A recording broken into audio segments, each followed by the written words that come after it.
Writers, today we are going to be taking a look at your graphic novel and using the narrative writing checklist to see if you are writing a graphic novel that is on level for the fifth grade. So here we have the narrative writing checklist, which should look pretty familiar to you from the beginning of the year.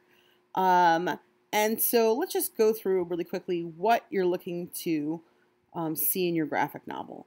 So for the beginning, your story really has to be about an important moment. It can't just be like any random time that you're talking about. It has to be about something more than just, that happened. So for example, if you're writing a story about a day at school, it should be about something important that happened or something that really affected you or the character deeply.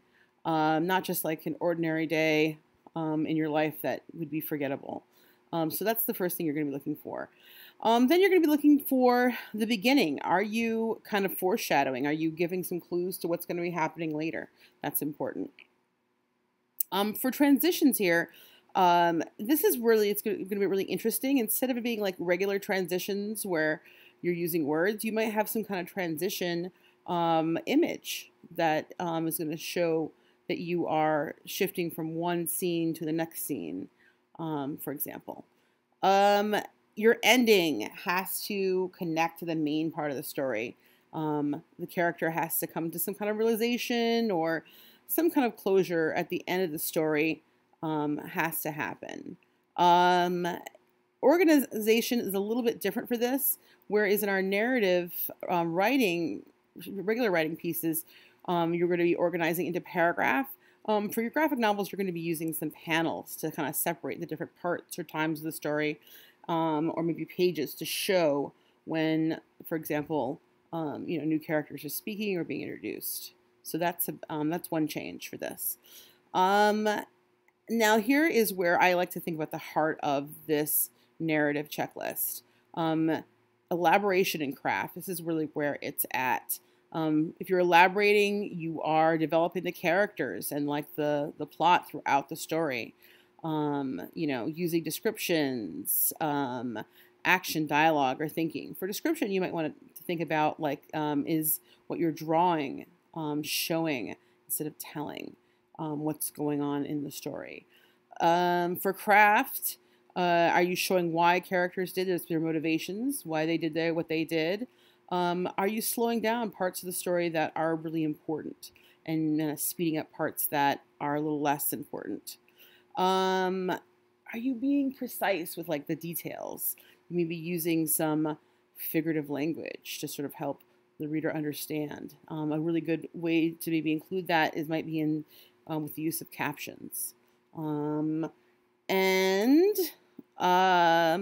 For the language conventions, the spelling and punctuation, obviously you need to be checking your bubbles to make sure that you are following all of these important fifth grade rules.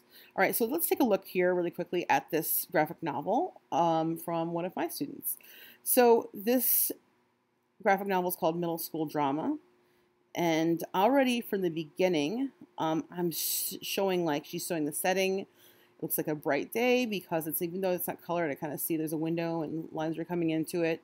So I'm looking for the lead. Are they showing, what's happening and where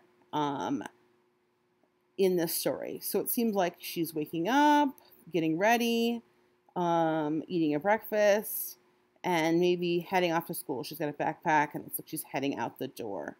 And then here she's like doing some inner thinking. I'm so excited I can't wait for middle school. Hopefully I'll make friends. I don't want to be a loner. Ooh, so this is really great because I see as part of this lead, what this writer needs to make sure that they're doing is give some clues about what's later going to become a problem for the main character. So I know this is a story about bullying and making friends in middle school. So this is a way to kind of foreshadow or give some clues as to what's going to later become a problem. So I would mark that for the lead as yes, they are showing what happened and where, and they're also giving some clues about what's going to later become a problem for the main character. For transitions here, this is really interesting. I think this is a really good transition here. I'm going to zoom in here. So it's morning. I can tell that from the window. There, she's brushing the teeth, right? GM, I'm assuming that means good morning. Getting ready for the day, clothes, and eating breakfast. And then there's this transition here. Bye, hon. Bye, dad. And then there's like a door, and they're heading out. That's a really nice way to transition to, boom, here is the scene change. Looks like they're at the middle school. So that's really, really good. That's a transition. So I would definitely mark that yes if I see that throughout it. So just take this checklist and use it side by side, your writing, to see what areas that you are starting to, or maybe not yet, and what areas you are, yes, completing of the narrative writing checklist, because this is going to apply to your graphic novels just like it would your personal narratives that we did in the beginning of the year, with a few slight modifications. Good luck.